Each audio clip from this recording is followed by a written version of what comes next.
Hello and welcome to the Pretentious Show. I'm Alexander Davenport.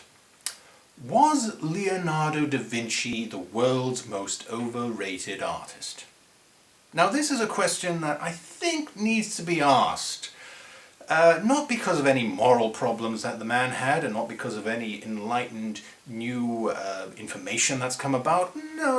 I just think this question needs to be asked because we have a tendency to oversimplify history. Great minds of history are naturally broken down into one-sentence explanations of their real selves. Add this to the bizarre glory of the internet and you get weird concepts like super science friends, a YouTube show where Nikola Tesla, Madame Curie and Einstein are hired by Winston Churchill to save the world. We truly do live in the golden age of information and entertainment.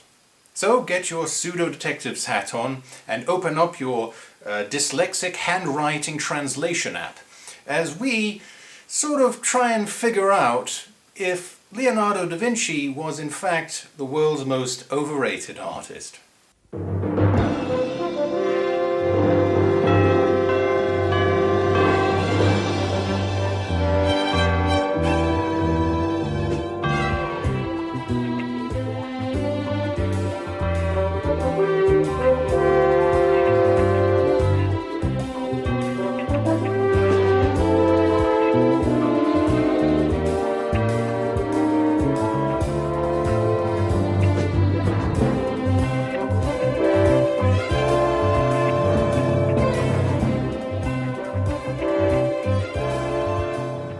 Leonardo was considered one of the greatest minds ever. Whenever you hear the name, you probably think of the great Renaissance thinker, the mad artist and inventor. Known throughout the world as the one who created things that were centuries ahead of his time. The plane, the helicopter, the tank, the diving suit, the parachute, the list goes on and on and on. As shown in almost every website and blog who, wants to mention him. The man is now more myth than legend and is now seen as a Renaissance superhero, appearing in games like Assassin's Creed and TV shows like Da Vinci's Demons. The TV show title is a bit weird because Da Vinci means of Vinci or from Vinci, so it's a bit strange, but I digress. Let's think about this for a minute. While the average person can clearly see the fictional meta-human Leonardo from the real Leonardo, the line gets more and more cloudy as time turns him into a caricature. So let's analyze what he actually accomplished. First, let's look at the oh-so-popular inventions that he created centuries before his time. Let's face it, he never actually made them. While innovative and clever in their own right, Leonardo never actually made a wooden machine with spiral clothesline that could rise into the air, not unlike a helicopter. Neither did he make a winged machine that enabled people to glide down a cliff to safety. If he did, history would be very different. In fact, finding out exactly what was built by Leonardo is very hard. Yes, it's true that sketches in his journals are useful, and tests prove that many simple devices such as ball bearings and his self-supporting bridge are plausible inventions. But there is no proof that these ideas are even applied. To take this argument to the extreme, if Leonardo made a patent claim saying that he invented the helicopter, he would be laughed out of the office.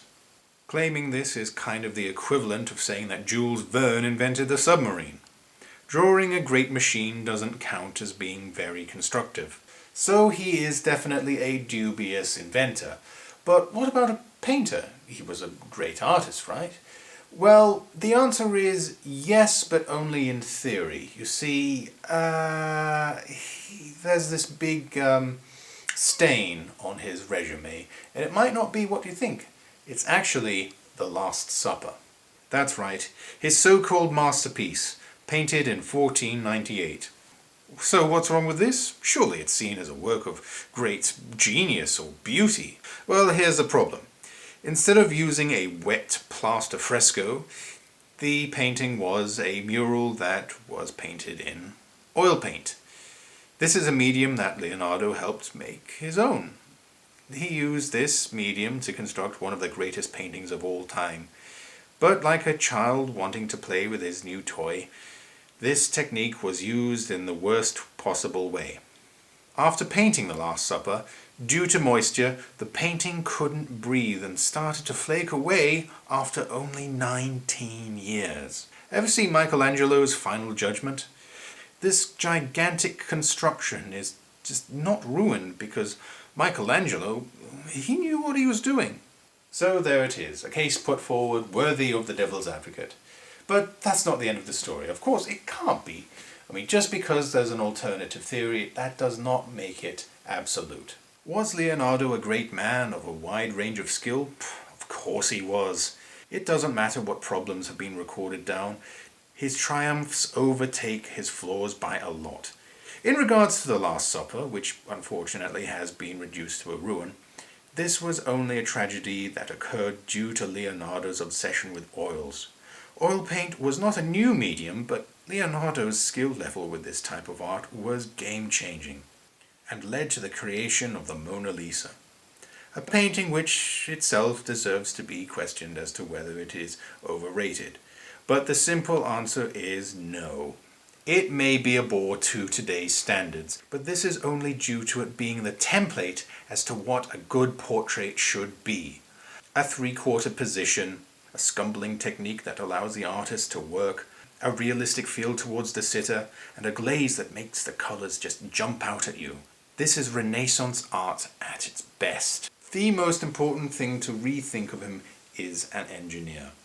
While it's very hard for us to prove that any of his engineering work was actually used in his own time, it's very important to see what Leonardo stood for. There is a phrase, "Jack of all trades, master of none," often better than master of one. And while he may have never have actually built any of the machines he's credited for, the study and interest into the dozens of subjects was undeniable. He made studies of cartology, geology, anatomy, astronomy, music, aerodynamics, and biology. So while we can look at history and realize that the great master was not Iron Man, we discover something not disappointing but humbling. He was a human being, someone like us, someone who had the desire to become Iron Man, the drive to learn and try. So while he didn't actually invent the helicopter, submarine, or aeroplane, he encouraged other people to do so. Not because his drawings were the world's greatest blueprints, but because he did drawings at all. Figuring out how things work really is one of mankind's greatest attributes. Hey, I wonder what happens if I divide by 0. Ooh.